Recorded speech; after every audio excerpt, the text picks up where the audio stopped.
Okay, welcome back, everybody. Thanks for joining us today at the Women of L&D 2021 virtual conference. Just psyched. Everything is going really, really well. We have over 550 people registered for this conference, which for 3 weeks, that's pretty good. I am really excited to present you guys with this next session. Starting your own ID business, 2 women and a plan. Christine and Kathy from CK Digital Learning Solutions, they reached out to me earlier this, or actually it was last month in March, because they'd heard about the conference and they wanted to see if there was anything available on the session side of things. And I have to say, they were exactly what I was looking for when it came to putting together this program, because I was hoping that we would have a couple of women that would come in that have a women-owned and women-run business in L&D, and here they are. So lucky to have them. I've spoken to Kathy and Christine a few times since we've booked them, and I'm really excited to see how the session goes. I'm going to let them actually do their intros because they're a team, they know each other well, and I think it'll probably be funner that way. So you guys, I'm going to go ahead and hide myself and take it away. Thanks, Luis. So really excited to be here. I don't know if you all had a chance to attend some of the earlier sessions. I actually sat in on Heather's and Kara's. I mean, talk about tough acts to follow. So very excited to be here. My name's Christine Thomas. I am the co-owner of CK Digital Learning Solutions. I'm the C in CK. And my partner Kathy's here. And today we really are just going to kind of talk through how we came about creating our business and what things look like. So Kathy, you want to do a quick intro and then we'll kind of jump in? Sure. So hi, everybody. This is just so exciting and fun. And like Christine said, being able to join in and listen to Kara talk about her fire, that was amazing. I totally have followed you for a while now, so a little bit of fan love there. But I think it's just so important for us to be able to get together in this space and really, show each other that love and support that we all know exists, but to be able to put it out here for everybody to participate in is really great. Christine and I have known each other for forever, it feels like. And we've grown a lot together, and that's probably why we feel that way. We really wanted to just kind of bring our story to you guys and then answer any questions that you have about, challenges that we faced or things that, you're facing and how we decided to take the leap. So we'll just get started and kind of go from there. I'm going to throw it back over to Christine. All right, so we're going to see if this works. We thought it would be cool to kind of open up with a few poll questions. So let's see if this works. You guys should be able to see the poll. All right. So take a couple of minutes as we kind of give you a little introduction. You should see, would you like to open your own learning and design business? I think that's important for everybody to be able to kind of have perspective on. And while you guys kind of work through that, we're going to talk a little bit about how we got started. So again, Kathy and I have quite a future and a past together, really. At the last company we worked at, we were brought in really as the strategists and thought leaders for how to create a successful training experience for the work at home group. Our past is built around remote engagement. I've personally worked at home for the last 20 years in one capacity or another, and Kathy's right there behind me. So we've spent so much time. Our last big corporation project was to take their remote training and their remote engagement to the next level. It was kind of something we started working on years ago, before COVID was even a thing that really pushed everyone into working from home. So when we started evaluating, what the current state of the business was, we ran into so much resistance to our ideas and pushback on the things that we really felt would make a difference. It was amazing how often we heard, well, that's not really how we do things here, or they're never going to support. And it was such a struggle to get our ideas out there. The other part that was very obvious was all of the people that ultimately made the decisions on what we were doing were all men. There weren't any women that were there to really help us push our ideas forward and get things going for us. So it was really challenging at that point to, you know, speak up and say those things, not to mention the guy whose job I took when we went into this role was someone I had known for years. And, you know, it was, well, that's not how he did it. And that's not what he wanted to do. He tried that. It's never going to work when you do that. So, you know, I don't know about y'all, but I'm that kind of person. When you tell me I can't do something, it's on. Now I'm going to make sure we can do it. And it took us a couple of years to get everyone's buy-in, and not all of the team made it through the transition. But we saw our ideas grow, and they turned into huge wins for the company. And what started happening was I was actually pulled in more and more into the sales and business development meetings. But I was still, again, kind of the only woman at the table, or I was clearly brought in because there was one other woman on the client side and they wanted her to feel comfortable. So, you know, that was something that I felt we really wanted to try and overcome. And it started to push us to think about, how are we able to have all these ideas and then watch them get kind of turned into someone else, either one, taking credit for it, or two, make it theirs instead of ours. So that was really important. I'm going to close the poll because I want to see how we've done, and you guys should be able to see the results, I'm hoping. But an astounding 90. Can you see it, Kathy? Well, it wasn't. Oh, it did work. It says it registered. So maybe everybody's votes did register, because we were all getting errors when we tried to vote. But I see 98 votes. So that means that it must have registered something. So good job, guys. Yeah. So if you guys can't see it, we had 98 votes. 62% was yes to, would you like to own your own learning and design firm? So there's a lot of interest in what is happening right now. I'm going to open another and we'll see if it works. So you should be able to see this one. And this is easy. 2 options. What's your current work situation? Do you work for a corporation or do you work for someone else? And I think that's it's a big part of what we are going to talk about today. So we actually started CK Digital in 2019, but only to take on small projects and kind of test the waters. We were both still working full time, and we just wanted to kind of see if we could make something of it. We knew we had the experience, we knew we had the skill set, but we were afraid. I mean, to be perfectly transparent, we were afraid giving up the big corporate security job, you know, the benefits, the consistent paycheck. The titles weren't terrible. To be honest, we made great money, decent titles, but no true path was really there for us. A lot of the things that we were running into were, this is as good as it was going to get. And we felt like we had so much more to offer. So we were actually in March of 2020. It's kind of that day where that's it. You always are going to be able to look back and be like, do you remember where you were? Totally. So Kathy and I were actually in Bogota launching a new customer. And at the same time, we landed our first substantial contract through CK Digital. Little did we know that this would be the beginning of a major boom in the L&D world.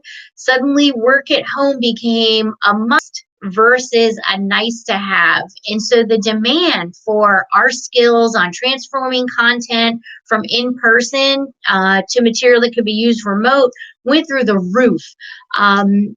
And even last year, we could see a big difference, right? So what we did was really look at things from the beginning of how things, are supposed to be delivered virtually. And a lot of companies, even when they started to get into it, were that lift and shift, right? They just took that 8 hour, PowerPoint lecture heavy content and just shifted it and put it in a web conference. So I wanted to kind of add to that, because I think it's important too to kind of point out that even though in March, when we had that aha moment, how many more months did it take us to actually leave? Because again, it was that, and I've heard the word a couple times this morning, and I've used it a lot this week, that imposter syndrome. Like when we got to print here, I was like, but really?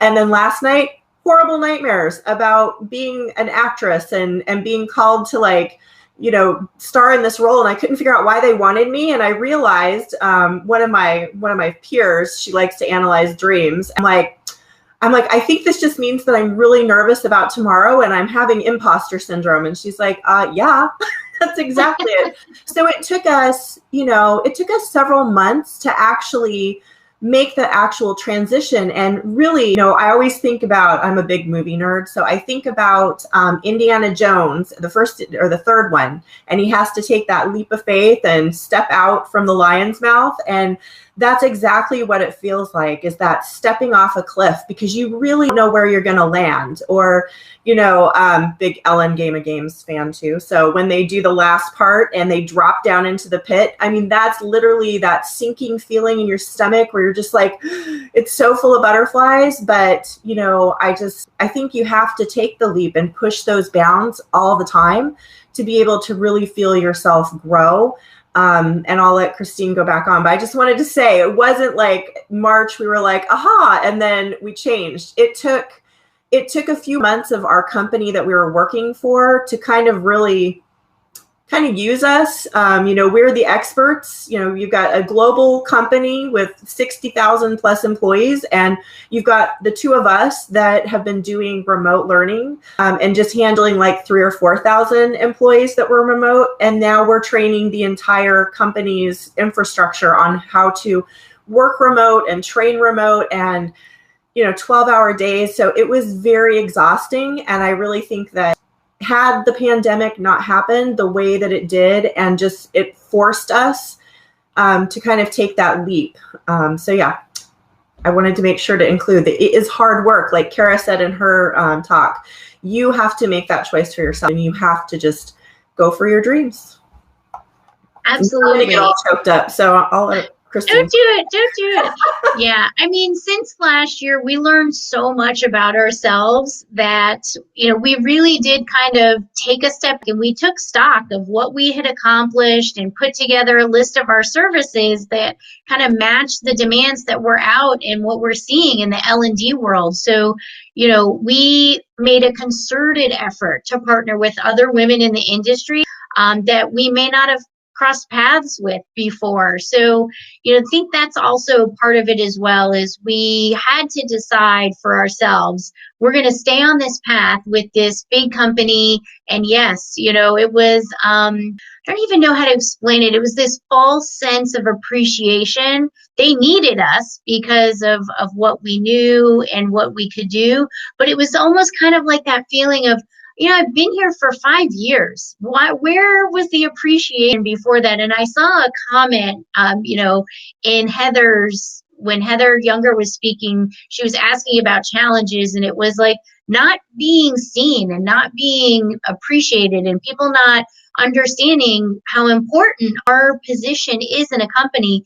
And it literally, I say this all the time, I'm like, there's one of those things that keeps me up at night, and that became the thing that just, I couldn't let it go, that I felt like we had so much information, so much knowledge, and now all of a sudden we became very relevant to the company. Of course, with not any of the financial background or support that should have come with it, but my God, please put in those 18-hour days. So we did take that leap, and since overcoming our fear, again, I think Kara really hit on it, where you have to look inside yourself and say, what do I want to become? I have to own what I'm going to do. And when we decided we were going to take that leap of faith, we kind of went out there. We've grown the relationships that we started with some of the other larger design houses. We took those one or two small projects and we've really turned them into now full-time work for ourselves. We've become more strategic partners than just instructional designers. And I think that's one of the most important things was we expanded our financial opportunities by showing them more of our worth and our value. So we don't just do instructional design. We don't just throw together, training pieces. We're in the conversations on, hey, we have this group and they need to teach their trainers how to be successful in training in a remote environment. That just simply hasn't been something that everyone has needed. So we have created ways to partner and share that skill set that we kind of have in our experience. So when you're thinking about how do we start and how do I make that transition, I really recommend make that list of the things that you are great at and then turn that into what you can use that to benefit companies, because there are so many opportunities out there right now for people just to kind of take that skill set and make it into something worth value. And I thought it would be kind of cool because one of the things that I have benefited from the most is the partners that we have come across, not just that we're working for, but the bench that we're building and the instructional developers and designers that have partnered with us at CK. One of them we met, she was creating content for teachers. She was an elementary school teacher. Obviously COVID hit her hard. And then, she was kind of getting through. Now, today, she went from creating virtual training for elementary school teachers. She's leading projects for us, developing for us, learning more and more about the corporate side of the L&D industry.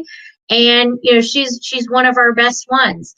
So, people coming from different backgrounds, I think there's even a session today on, from teacher to trainer to ID, because there's such an influx of people that are coming from, higher ed and the education side and getting into this. It's such a great skill set to have. So I wanted to add as well that it's not even just, you all, when Christine, to go back to what she was talking about with the skill sets and looking at making that list of what you have. And I can see one of my favorite partners that we partner with, Monica, is in here supporting us today, which again is just fantastic, I think. But it's so funny because she'll come to me and ask me, do you have anybody or do you know? And I can almost always say, well, actually, I've done that, or I do know somebody. And that really comes from just looking back in your past and almost making like a mental Rolodex of everything you ever had to do. So if you've ever done one of those resume building courses where, if you've been not in that particular field, but you want to convert some of those skills into skills that you can use, a lot of those same skills are really, something you can translate into a career in instructional design. So I think that is really important. And Maricel has a great question in chat. I see that. So I'm going to hold on here. But actually, no, we'll just go ahead and answer it. She says, what are the 5 essential tools or software that someone must have to run a business?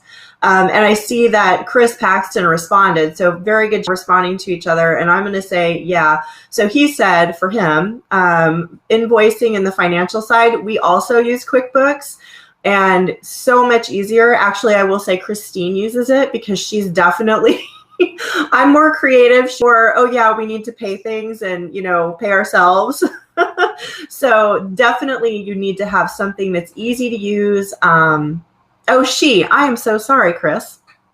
So you want to make sure that you are, you're setting yourself up. So what we do use that today. So QuickBooks is something for our business side that we use. Other things that we use that are important because we have a lot of, we have our subcontractors and things. So we use something called Clockify, which really helps us stay organized with our hours. We're big Google nerds. So we have our Google suite, and then Slack. So if they're non-author tool solutions, that's one of the things. Those are our top things that we use on a day-to-day basis.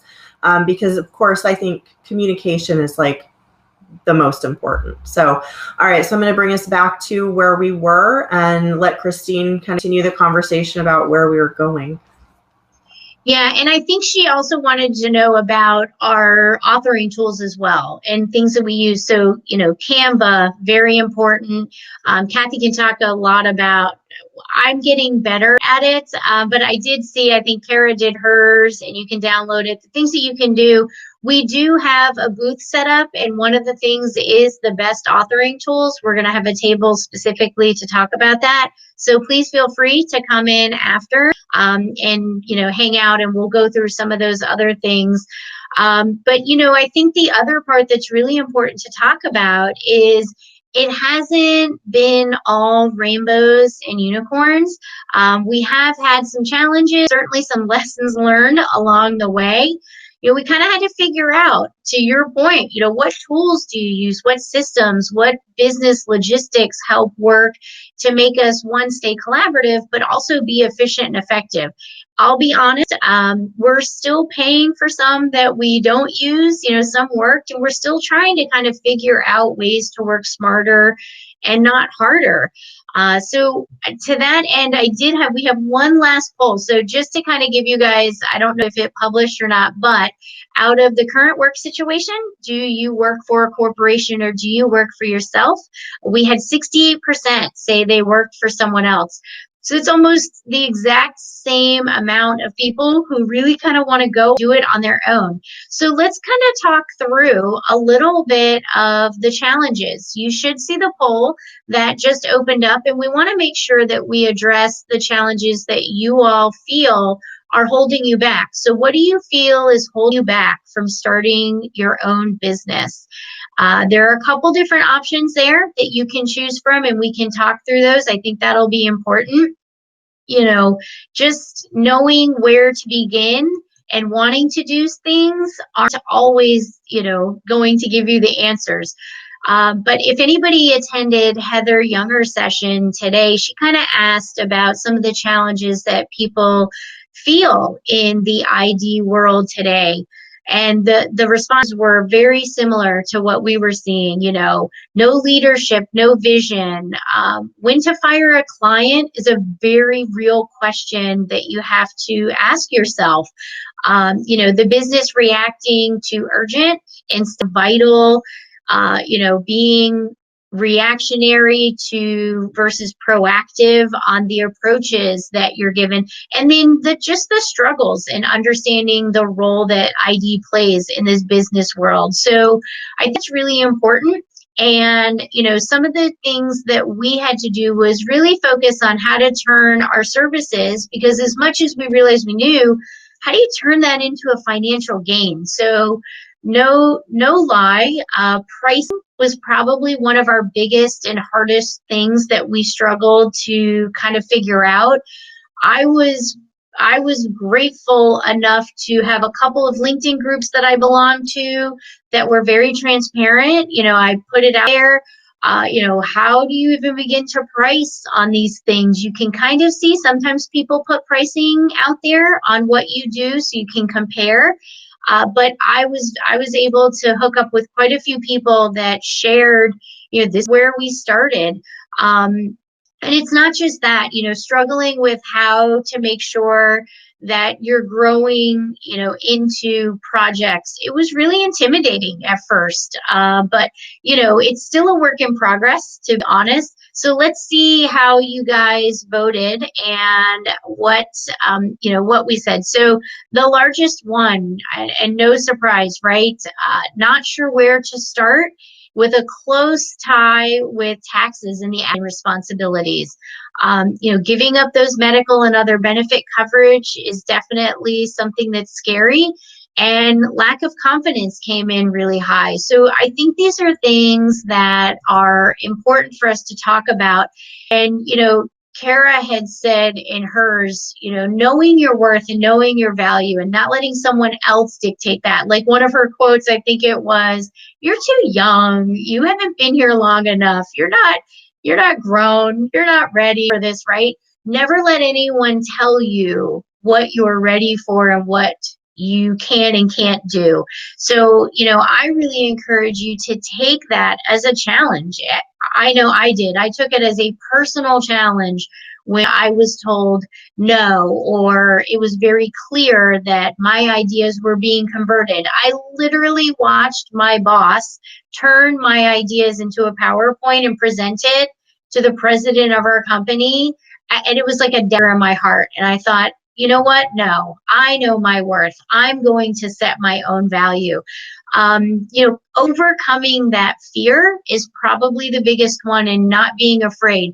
The thing that I think made it easier for Kathy and I when we had each other, which was really important, but we had support. So our family, our friends, they really kind of backed us up. So I would say that, we kind of want to leave you guys with a couple of things. So without a doubt, our story is still being written. But one of the coolest things has come, from this journey is learning that we took a chance. Our confidence is higher. We continue to learn more and more as we expand in the industry and support and learn from each other.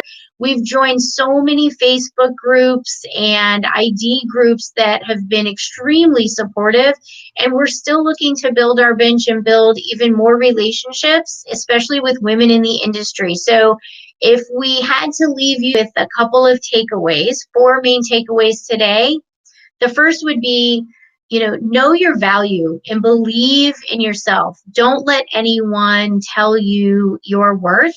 Number 2, listen and follow your instincts. If you feel like you've outgrown your position or you're not being challenged, reach out and go find a way to fill that need. We have one of our partners and contractors we work with has a full-time job, and it's very similar to the experience that we've heard throughout the day today. Was her boss was kind of stifling her and she was holding her back. She was intimidated by her talent. She didn't want to be outshined. And so, we've partnered her and we said, listen, take that paycheck, secure your benefits, because that's where you have that fear, but come shine with us and use your creativity. Even if it's for 20 hours a week, we can help fill that for you. So, listening to your instincts and knowing that you need to have that fulfillment is really important. The third one, I would say, start small, but don't be afraid to start. So taking that first step and putting yourself out there is so scary. It's so scary, but there's so many supportive groups and people that will help you if you just reach out and you ask. I think that's one of the biggest lessons we learned. And then fourth, accept that you can't plan, prepare for everything. I think women by nature are planners, and we want to prepare and, kind of set ourselves up and walk through all those scenarios that possibly could happen so we can be prepared, for what comes. You kind of have to let that go a little bit. That's one of the hardest things that we had to learn. And you're going to have to take an L once in a while. It was funny. We had an opportunity to bid on a project. We put together a beautiful presentation. I mean, I worked on it and I thought it never entered my mind that we wouldn't get the job. And I'm now going to get choked up. I'm so mad.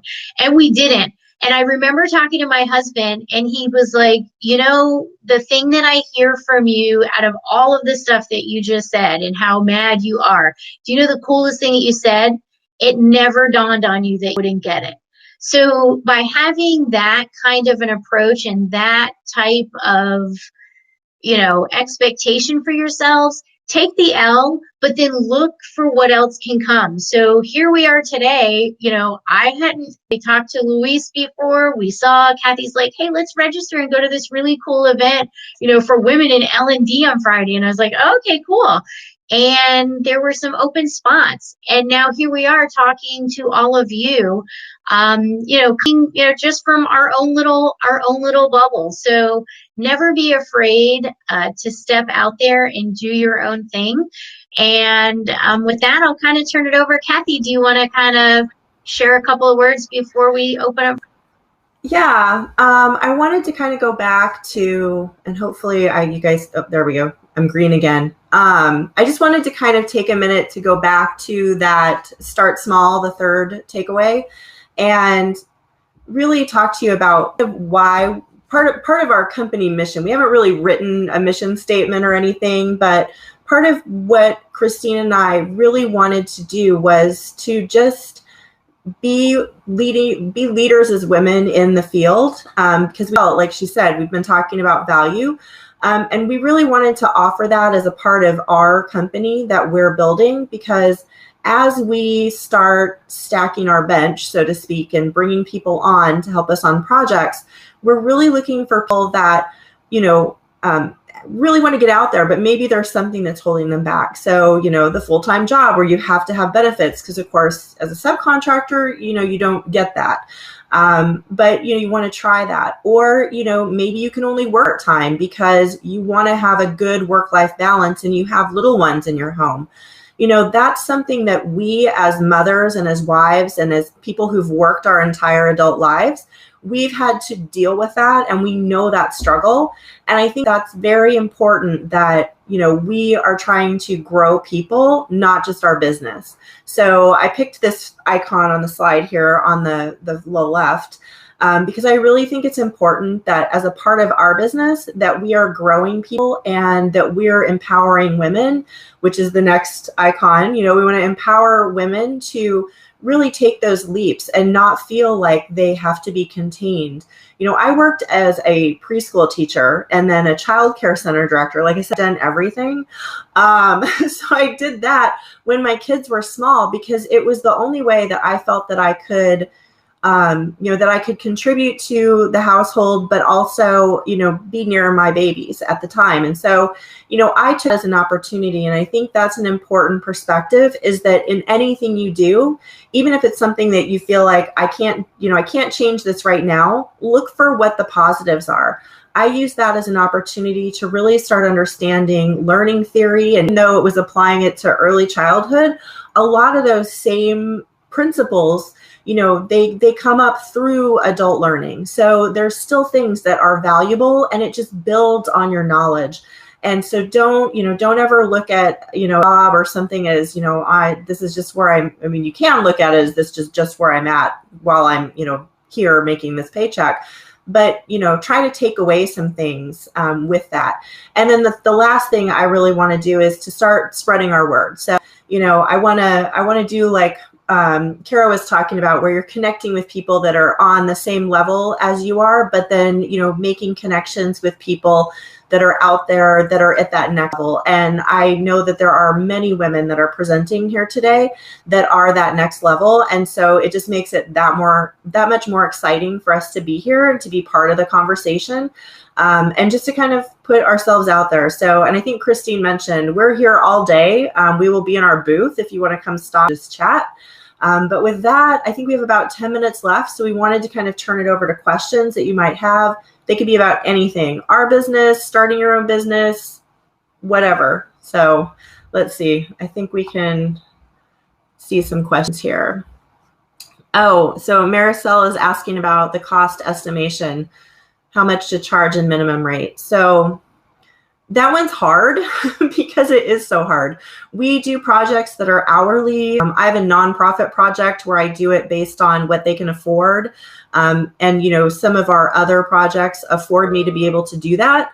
We do project-based pricing as well, where, we aren't sure, we have a good idea, in that case, a good idea of what it's going to take to finish the project. And we know what our costs are if we're using subcontractors, and whatnot, we can do that. So it really is, and like Christine said, we're learning, because there's a lot that we need to learn. I'm gonna let her tell you a little bit about that, because like I said, she's the numbers lady more than I am.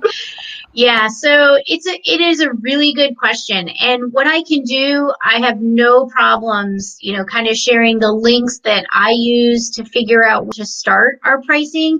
But a lot of how we're ending up where we are is based on, the lessons we've learned. And we also, Bill, now we're putting together a price structure that allows us to kind of have like a shopping list. So we got burned on a project where we did a project-based pricing, and inexperienced SMEs, multiple workshops that weren't planned for, making changes as we're almost getting ready to publish, really kind of started to cost us. So one of the things that Kathy and I are doing is starting to build.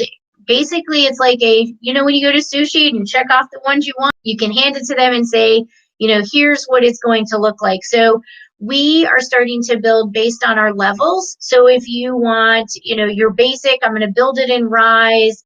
It's 4 or 5 learning objectives. We can build it for this amount. If they want to go to that level 2 and they want, maybe a video or something included, then, that kind of brings it up a little bit. But our most important lesson is when you look at the contract and you have that statement of work, we're putting in a piece that literally says, if there's anything that's above and beyond, the scope, then this is what it's going to cost. And that can be either kind of a bucket type of flat fee, or it can be an hourly rate. But protecting yourself financially from things that go out of scope is really, really important, and probably one of the biggest challenges that we've had to overcome. And then also going from your learning needs analysis. If you can get them to buy into doing that up front, you get to look at the content, you get to understand what you're talking about, and you can set those parameters, whether it's a small project or a larger project, and then again, build that into verbiage about how, if it's outside of that scope, what that's going to cost. And delays. I think as contractors, the biggest thing that we didn't plan for is an impact to our time. So if a project is delayed by more than 30 days, there's a financial penalty for that. So those are kind of some of the things that we've been working on to, kind of protect ourselves on the pricing side of things for cost estimations. Anybody else have any questions? Oh, Kathy, you want to add? I was going to say, I see a question. Well, I was just going to address the next one. Any certifications to learn different types of course authoring and video editing tools? So I will tell you guys, I am a huge Facebook stalker. I know it's old school, but I'm old. So anyway, but there are a lot of groups out there, and that's a very common question that we see, or that I see, are people asking about, degrees or certificates. And honestly, if you can build a portfolio and you can get the tools and practice with them, there's a ton of free videos out there on YouTube. Articulate, the community has tutorials. You can self-teach yourself a lot. Just pick a subject that you want to learn about and build build a learning course about it, or get the Beyond free week trial. And if you sweet talk them, a lot of times they'll give you 2 weeks. Like, I really want to try this, but I can't afford it right now. They are great to work with. You just have to not be afraid to ask.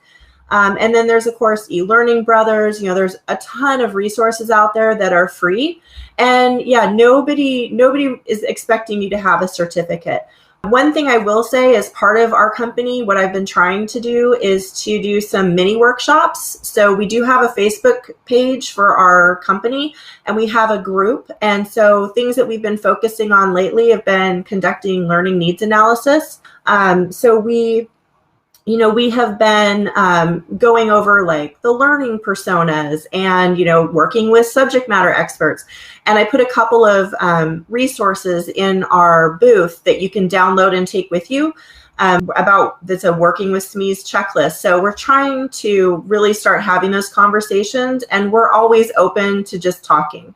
If you're new to the industry or the business and you just have questions, reach out. We love to talk. I mean, if I can procrastinate on something, I will do that.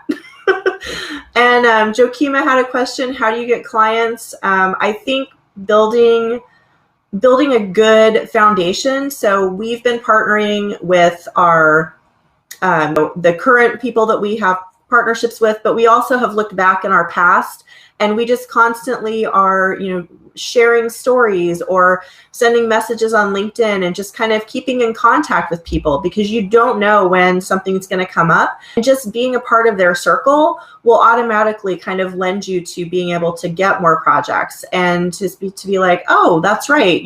Kathy and Christine, they have that company and they do instructional design. Maybe they can help us. So, just being a part of those communities can really help. And I highly suggest, just following Kara's job postings. Sometimes people will say they want an employee, but they are perfectly willing to take on a contractor. So we just have a few more minutes left. Let's see here. Yeah, so Colleen had a question as well. Again, kind of how have you found your clients? The other thing to remember is, for LinkedIn, I'm a LinkedIn person, Kathy does Facebook. They actually have courses and or services. There's a ton of social media opportunities out there that you can go through, and they teach you. Some are free, some you have to pay for, but we actually paid for one on how to use, it's called Sales Navigator in LinkedIn, but it's pretty cool because it helps you understand how to identify your ideal client, narrow down how to send those messages, formulate that message to hit your sweet spot on what you can offer and appeal to the needs of the specific group that you're looking to target. So do some research about, how do I use the tools that are there? So LinkedIn is really become a huge platform for people to connect. And I think that's a valuable one as well. And then I guess last question, Deborah says, is all your work customized for your clients, or do you have canned materials? Great question. So we try and we hit the big three. So we do customer service, soft skills, and sales techniques, and I think technology. We have a technology. So we have 4 that are basically canned material that we repurpose regardless of the topic, because they're so similar and you can kind of plug and play with each of them. So we do have those basics, Deborah, but the rest then we try and customize to really fit what the customer's needs are. And if you're dealing with, for instance, one of the larger design houses, you can kind of give it to them and you can use that over and over for multiple projects, which is really nice. So we do a little bit of a blend of each. All right, so I don't know, we have a minute left. So thank you guys so much for coming and spending your Friday with us. It's been really exciting, and I think Luis is going to come back in and close us out. Thanks, everybody. Wow, Christine and Kathy, that was amazing. So much sharing. You guys just a ton of information. I found it valuable just myself as a business owner. So I'm like writing stuff down from chat. I really appreciate you guys doing this. Are you guys going to head over to your booth now? Yeah, we sure are. Okay, good. So everybody in the audience, if you have any questions for Kathy and Christine, head over to the CK Digital Learning Solutions booth. I don't remember what number it is, but it's easy enough to find. It's splashed all over the front, pink and purple. So yeah, you can chat with them over there. And other than that, we've got another session, a mini session starting up in 5 minutes. They're not required that you absolutely go into the mini sessions, but pop into the lounge if you want to do some working, or if anybody's tried that speed networking thing yet, it's actually pretty fun. But yeah, we'll see you guys in the next one. Thanks, Kathy and Christine. Bye, everybody. Bye, guys. Thank you. Thanks.